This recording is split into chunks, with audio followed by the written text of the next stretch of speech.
63 միլիարդ դրամով։ Մյուս հարցն այն է, թե ինչպես են ծախսվում այս միջոցները, որ լավագույնս հասցեագրեն մեր քաղաքացիների անձնական եւ ընդհանրական շահը։ Հասարակության մեջ շահերը տարբեր են եւ կոնսենսուսի հասնելը ծախսման առումով շատ բարդ է, եթե ոչ անհնարին։ Բյուջեն կազմելիս պետք է հմտորեն հավասարակշռել ոչ միայն տարբեր շահառու խմբերի ընդհանուր շահերը, այլ նաեւ այդ խմբերի կարճաժամկետ շահերը, որպիսիք են եկամուտը, բնակարանային ապահովումը, անվտանգությունը եւ այսպես շարունակ, եւ բնականաբար երկարաժամկետ շահերը եւս, ինչպես հողի օգտագործումը, կարողությունները եւ գիտելիքը, առողջությունը, բնական եւ սոցիալական միջավայրը։ Սա է պատճառը, որ մենք հրաժարվում ենք այս ռոպեական ականջահաճո ծախսեր անելուց եւ կենտրոնանում ենք այնպիսի միջոցառումների վրա, որոնք երկարաժամկետ ազդեցություն են ունենալու։ Նույնիսկ սև ցուցակում հայտնված մեր քաղաքացիների համար եկամտահարկից վարկային պարտավորությունների մարման ծրագիրը, որ շատերի կողմից քննադատվեց որպես պոպուլիստական, համարում եմ չափազանց էական։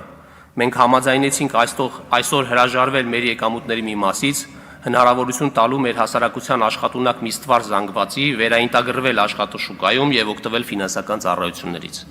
Մյուս կողմից իհարկե առկա են շտապ լուծում պահանջող հարցեր, այդ թվում Լեռնային Ղարաբաղից բռնի տեղահանվածների բնակարանային հարցը,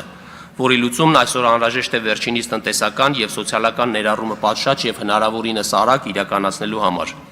Բոլորի շահերից է բխում մեր եղբայրների քույրերի Հայաստանում մշտական տուն, աշխատանք եւ ապրելու հարմարավետ միջավայր ունենալու հնարավորությունը։ Այս նպատակի համար 2024 թվականին հատկացվել է ավելի քան 68 միլիարդ դրամ։ Լեռնային Ղարաբաղից բռնի տեղահանվածներն ընդգրկվել են Հայաստանի Հանրապետության սոցիալական պաշտպանության բոլոր միջոցառումներում, մասնավորապես կենսաթոշակի, պարգևավճարի, պատվովճարի ծերության, հաշմանդամության, կերակրողին կորցնելու դեպքում նպաստների, չաշխատող անձի մայրության նպաստի, երեխայի ծննդյան միանվագ նպաստի, իրավունքի իրականացման համար պետական բյուջեից ֆինանսավորվող միջոցառումներում։ Նշեցի, որ 2024 թվականին ծախսել ենք 356 միլիարդ դրամով ավելին։ Մեծ հաշվով կառավարության քաղաքականությունը հասկանալու համար պետք է դիտարկել այն անկյունից, թե այս ավել գումարները ինչպիսի առաջնահերթ ծախսերի են ուղղվել։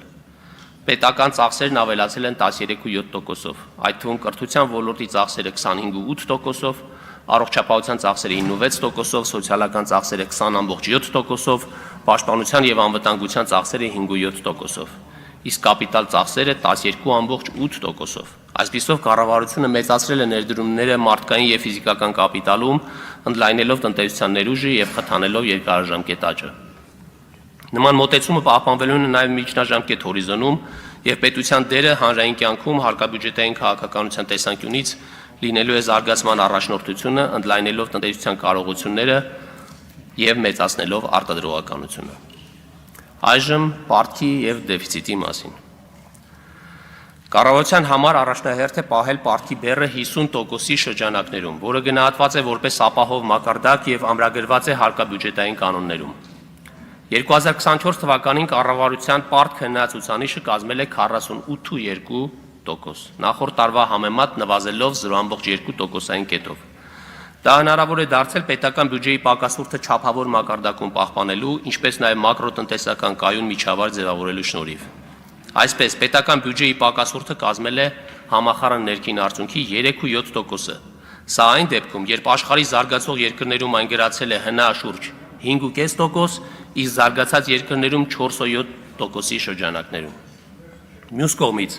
կոորդինացված հարկաբյուջետային եւ դրամավարկային քաղաքականությունների ներքո տնտեսական աճը շարունակել է բարձր մնալ, գնաճը եւ փոխարժեքը կայուն լինել, ինչն արտացոլվել է նաեւ պարտքի մակարդակում։ Սակայն ամենակարևորը, պարտքի կայունությունը չի ապահովել խիստ գոտիները ձգելու կամ զարգացումը զոհելու միջոցով։ Մյուս ոչ պակաս կարևոր ձեռքբերումը պարտքի կառուցվածքի շարունակվող բարելավումն է, որի արդյունքում ներքին պարտքի կշիռը կառավարության պարտքում 2024 թվականի վերջին հասել է 51.8-ի, իսկ ՀՀ դրամով արտահայտված պարտքի կշիռը 50.8%-ի։ Հիշեցնեմ, որ այս ցուցանիշները 2018 թվականի վերջի դրությամբ 21.8 եւ 19.1 էին, եւ ապահովել է ավելի քան կրկնակի բարելավում Հայաստանի ցուցանիշը մոտեցնելով դիմակայունության տեսանկյունից ավելի ընդունելի մակարդակի։ Շատ ենք խոսում պարտքի մակարդակից կամ դրա սպասարկման ծավալներից։ Այստեղ մակերեսային կիսատ պռատ վերլուծություններն անտեղի են։ Բայց հենց սրանով էլ զբաղված են պսևդո-վերլուծաբանները եւ դեղին մամուլը նպատակ ունենալով ապակողմնորոշել եւ ահաբեկել մեր հանրությանը։ 2024 թվականի պարտքի սպասարկմանը ուղղվել է 314 միլիարդ դրամ, ծախսերի 10.6%-ը։ Չեմ վիճի, որ սա զգալի ծախս է, որի նվազման ուղղությամբ հսկայական ջանքեր պետք է դնենք առաջիկայում։ Մեզ ուղղված մեկ այլ մեղադրանքի մասով էլ խոսեմ։ Ասում են, որ 2018 թվականին այս նպատակով ծախսվել է 139 միլիարդ դրամ, կամ այդ թվականի բյուջեի ծախսերի 9.6%, այսինքն 1%-ային կետով պակաս։ Բայց այստեղ առկա է մի էական տարբերություն։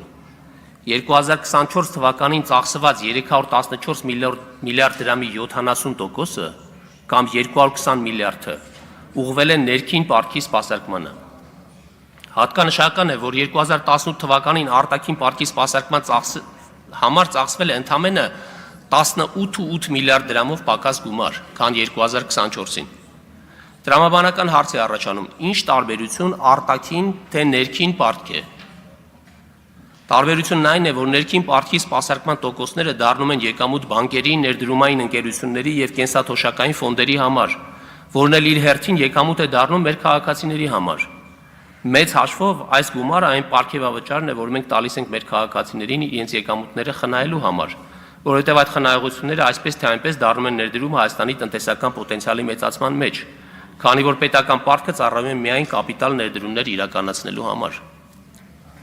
Այս պատճառով էական տարանջատել պարտքը ներքին է թե արտաքին։ Այս պատճառով էկոնոմիկայի նախարար Գևորգ Պապոյանը խոսում արտաքին պարտքի մասին միայն։ Էլ չեմ խոսում այն մասին, որ այս եկամուտներից նաև հարկ է վճարվում։ Կրկնվեմ, ներքին պարտքը 2024 թվականին հասել է պատմական 52%-ի, 2018 թվականի 22%-ի փոխարեն։ Անցնելով առաջ եւ անդրադառնալով պահուստներին, կառավարությունը համահունչ 2024 թվականի բյուջեին ձևավորվել է բյուջետային պահուստներ եւ իրացվելիության բարձիկներ, որոնք հնարավորություն են տվել հաջողությամբ նավարկել անորոշությունների եւ հարկման բազաների տատանումների պայմաններում։ Այսպես, պահուստային ֆոնդը թույլ է տվել չեզոքացնել կանխատեսված է համեմատ հարկային եկամուտների պակաս հավաքագրման հնարավոր բացասական ազդեցությունը հարկաբյուջետային համակարգի վրա, իսկ իրացվելիության բարձիկները ներդրողներին վստահություն են փոխանցում կառավարության կանխիկ հոսքերի սահուն կառավարման մշտական հնարավորության վերաբերյալ։ Ընդ որում, սա դրսևորվել է ներքին պարտքային շուկայի դինամիկ զարգացման, խորության եւ իրացվելիության ավելացման պայմաններում, ինչն ամրապնդում է Հայաստանի մոնետար ինքնուրույնությունը, այսինքն հնարավորություն տալիս ապագայում հնարավոր շոկերի ժամանակ բյուջեի ֆինանսավորման պահանջն ապահովել ներքին շուկայի հաշվին։ Հարկաբյուջետային քաղաքականությունից զատ կարևոր է քննարկել, թե բյուջետային համակարգը ինչպես է կատարելագործվում, ապահովելու համար ծախսերի արդյունավետության շարունակական բարձրացումը եւ բյուջետային փաստաթղթի լիարժեքությունը։ 2024 թվականին բյուջետային համակարգում արձանագրվել են հետևյալ հիմնական արդյունքները։ Բարելավել է 25 թվականի բյուջետային գործընթացը, ներդրվել են բազմամյա բյուջետավորման անցում ապահովող բաղադրիչներ։ Պետական բյուջեի փաստաթղթերում առաջի անգամ ներդրվել է կապիտալ ծախսերի գծով չիրացված պայմանագրային պարտավորությունների հաջորդ բյուջետային տարի տեղափոխման մեխանիզմ։ Ներկայացվել են ավարտի ժամկետ ունեցող միջոցառումները, բազմամյա պարտավորությունները։ Բյուջետային տեղեկատվության ամբողջականության եւ թափանցիկության բարձրացման նպատակով իրականացվել է պետական կառավարման մարմինների կողմից տնօրինվող պետական գույքի համար վարձակալական վճարի արժեքի մոտարկում եւ ներառում բյուջետային փաստաթղթերում։ Հիփոթեկային վարկերի մասով եկամտային հարկի հետ վերադարձի գծով մուտքերն ու ելքերն ամբողջական արտացոլվել են բյուջետային փաստաթղթերում։ Բյուջետային աջակցության միջոցները ամբողջական արտացոլվել են բյուջետային մուտքերում։ Վերանայվել եւ պարզեցվել են բյուջետային փաստաթղթերի ձևաչափերը։ Բարելավվել է ֆիսկալ կարգապահությունը, այդ թվում վերաբաշխումների զսպման արդյունքում տարեստարի նվազում են վերաբաշխումների վերաբերյալ որոշումների քանակը։ Վերանայվել են ծախսերի վերաբաշխման կանոնները, արդյունքային ցուցանիշները սահմանվել են կիսամյակային կտրվածքով, նվազեցնելով դրանց վերանայման արդյունքում վերաբաշխումների կարիքները։ Բյուջետային ծրագրերի արդյունավետությունը բարձրացնելու նպատակով ներդրվել է ծրագրերի գնահատման գործընթաց։ Ներդրվել է մասնակցային բյուջետավորման գործընթաց։ Անցյալ տարի Հայաստանի Հանրապետության 4 համայնքների բնակիչներ հնարավորություն են ունեցել նախաձեռնել եւ անձամբ քվեարկել իրենց համայնքում կարևորություն ունեցող ծրագրերի իրականացման համար։ 2025 թվականին այդ համայնքների թիվն արդեն 21 է։ Հարգելի գործընկերներ, բյուջեի քննարկումը կարող է եւ պետք է դառնա մեր հանրության ամենակարևոր բանավեճերի հարթակներից մեկը, որտեղ քննարկման առարկա է ոչ թե պատրանքների, այլ իրական Հայաստանը իր իրական խնդիրներով եւ հրատապ անելիքներով։ Մեր անելիքները ճիշտ հասկանալու եւ սահմանելու համար չափազանց կարեւոր է իրական աշխարհի մասին ճշմարիտ պատկերացումներ ունենալ։ Ավելի հստակ իրական Հայաստանն էական է դիտարկել իրական աշխարհի համատեքստում։ Տարիներ շարունակ գտնվելով ֆիզիկական շրջափակման պայմաններում հաճախ մեր մտածողությունն էլ է կրել այդ փակ շրջանի ազդեցությունը։ Արդյունքում մենք մեր խնդիրները դիտարկել ենք մեր տան, բակի, աչքին երևացող տարածքի մակարդակում։ Եվ թե մեր խնդիրները կոնկրետ են, վերաբերում են հենց մեզ, սակայն դրանց մեծ մասը կապ ունի արտաքին աշխարհի հետ։ Այդպիսի խնդիրներ առկա են զարգացվածության մեր մակարդակն ունեցող շատ երկրներում կամ վաղուց արդեն հաղթահարված են երկրների մյուս մասում։ Չնայած այն հանգամանքին, որ լուծումները պետք է նախև առաջ փնտրենք ինքներս մեր մեջ, կարևոր է նաև աշխարհի փորձի ընդունումը։ Ուսումնասիրելով աշխարհն իր փորձառության համատեքստում մենք ոչ միայն մեզ ավելի խորապես ենք ճանաչելու, այլև նաև գտնելու ենք նոր լուծումներ այն դժվարությունների համար, որոնք թվում էին անհաղթահարելի այնքան ժամանակ, քանի դեռ տեսադաշտից դուրս էր աշխարհի ավելի մեծ պատկերը։ Պետք է հաշվի առնել, որ աշխարհը թևակողել է турբուլենտ մի ժամանակաշրջան, որտեղ նախկին բանաձևերը այլևս կենսունակ չեն, իսկ նոր բանաձևերը դեռևս անհայտ են։ Կլիմայի փոփոխությունը, հասարակությունների ծերացումը եւ աշխարհի ռազմականացումը հսկայական վտանգներ են, որոնք անմիջականորեն ազդում են ֆինանսների վրա, ստիպում պետություններին ավելի մեծ դեֆիցիտով բյուջեներ ունենալ, ինչն էլ նշանակում է պարտքի անընդհատ աճող մակարդակ, որն արդեն իր ծավալով կարող է ստեղծել ճգնաժամի ռիսկեր։ 2024 թվականին աշխարհի խոշոր տնտեսությունների աճերը դանդաղել են, գլոբալ լոգիստիկ շղթաները խաթարվել, իսկ սակագնային պատերազմներն էլ ավելի մեծ անորոշություն եւ մշուշոտ հեռանկար են խոստանում։ Միաժամանակ տեխնոլոգիական առաջընթացի աննախադեպ տեմպերը եւ արհեստական բանականության ներմուծումը մեր առօրեական մի կողմից բազմաթիվ հարցեր են առաջ բերում ապագայի աշխատանքի եւ մարդկության զարգացման մարտահրավերների առումով եւ մյուս կողմից բազմաթիվ հնարավորություններ են ստեղծում տնտեսության նոր ճյուղերի ի հայտ գալու եւ տնտեսության զարգացման նոր թափի առումով։ Անորոշությունը, որի մեջ մենք ապրում ենք, պետք է անգործության պատճառ չդառնա։ Հակառակը վստահ են, որ որոշակի ուսումը հենց արագ գործելու, խիզախության, համառության, համախմբվածության արդյունքում է հնարավոր։ Բաց չթողելու համար որոշակի անալու հնարավորությունը մեր անելիքները պետք է հստակ լինենք։ Հենց այս տրամաբանությամբ էլ առաջնորդվում ենք։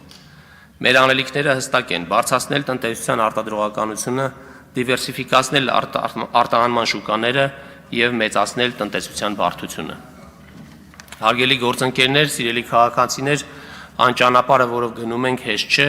սակայն այն լավատեսության ուղենիշներով է ընդգծված։ Եթե մենք վճռական լինենք մեր գործողություններում, համախմբված եւ հավատարիմ մերից որդեգրած արժեքներին, կարողանանք, հաստատ կարողությունը կունենանք կառուցելու այն հզոր պետությունը, որտեղ հանրությունը կլինի հոգատար, իսկ անհատը երջանիկ։ Վստահ եմ, ճիշտ որոշումներ կայացնելու արդյունքում Հայաստանի Հանրապետությունում առկա հսկայական ներուժը ծառայելու է երկարաժամկետ առաջընթացին եւ երջանկության նյութականացմանը։ Շնորհակալություն։ Շնորհակալություն, հարգելի պարոն նախարար, հարցերի համար հերթագրում։